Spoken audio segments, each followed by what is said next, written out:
Cancellation. Mm. Booking cancellation. Kanino ba talaga siyang kasalanan?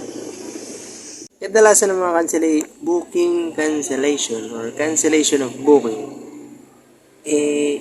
hindi naman gusto ng rider. Pero bakit ganon? Bakit sa rider yung reflect? Pag nag-cancel si customer, o kaya nagpa-cancel si rider, meron naman valid reason. Kadalasang dahilan ng cancellation is mabigat o kaya oversize. Hindi ko lang maintindihan bakit ganon, bakit yung ratings ng mga delivery rider yung affected every time na nagkakaroon ng cancellation kahit hindi naman kasalanan ng rider yung pag-cancel. Ba't ganon? Why?